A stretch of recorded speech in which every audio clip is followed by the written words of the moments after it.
श्री शिवाय नमस्तुभ्यम। हम सब बहुत ही जल्दी हिम्मत हार जाते हैं, परंतु अगर हम चाह जाएं तो हर कार्य को कर सकते हैं। इसलिए कुछ भी हो जाए, परिस्थितियों के आगे सर नहीं झुकाना चाहिए, बल्कि प्रयास करना चाहिए ताकि हम उन परिस्थिति पर विजय प्राप्त करके एक नया मार्ग निकाल सकें। तो आइए आरंभ करते हैं आज की कहानी। एक इंसान चाहे वह बहुत कुछ कर सकता है। ये कहानी हम सब की क्षमताओं को पहचानने की है। एक गांव में एक आलसी आदमी रहता था। वह कुछ काम धाम नहीं करता था, बस दिन भर निठल्ला बैठकर सोचता रहता था कि किसी तरह कुछ खाने को मिल जाए। एक दिन वह यूं ही घूमते घूमते आम के बाग में पहुंच गया। वहां रसीले आमों से लदे कई पेड़ थे। रसीले आम देखकर उसके मुंह में पानी आ गया। आम तोड़ने पर एक पेड़ पर चढ़ गया, लेकिन जैसे ही वह पेड़ पर चढ़ा, बाग का मालिक वहां आ पहुंचा। बाग के मालिक को देखकर आलसी आदमी डर गया। जैसे तैसे पेड़ से उतरकर वहां से भाग खड़ा हुआ। भागते भागते वह एक गांव के बाहर स्थित जंगल में जा पहुंचा। वह बुरी तरह से थक गया था, इसलिए एक पेड़ के नीचे बैठकर सुस्ताने लगा। तभी उसकी नज़र एक लोमड़ी पर पड़ी। उस लोमड़ी की एक टांग टूटी हुई थी, वह लंगड़ा कर चल रही थी। लोमड़ी को देख आलसी आदमी सोचने लगा कि ऐसी हालत में भी इस जंगली जानवरों से भरे जंगल में ये लोमड़ी बच कैसे गई, इसका अब तक शिकार कैसे नहीं हुआ।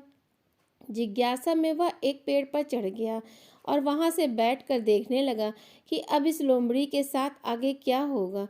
कुछ ही पल बीते थे कि पूरा जंगल शेर की भयंकर दहाड़ से गूंज उठा, जिसे सुनकर सारे जानवर डर कर भागने लगे।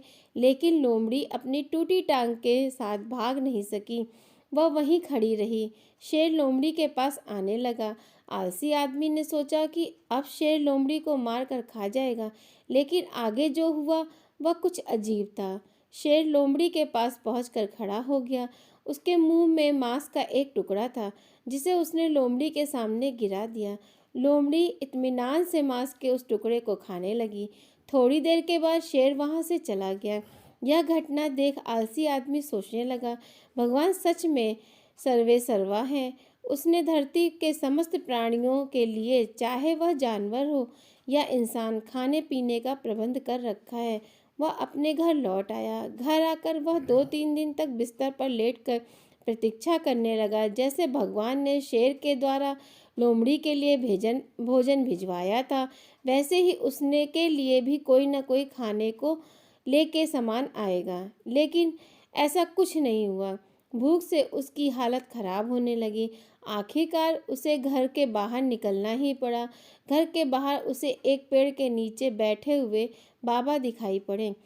वह उनके पास जाकर बोला, जंगल का सारा वृतांत सुनाते हुए वह बोला, बाबा जी, भगवान मेरे साथ ऐसा क्यों नहीं कर रहे हैं?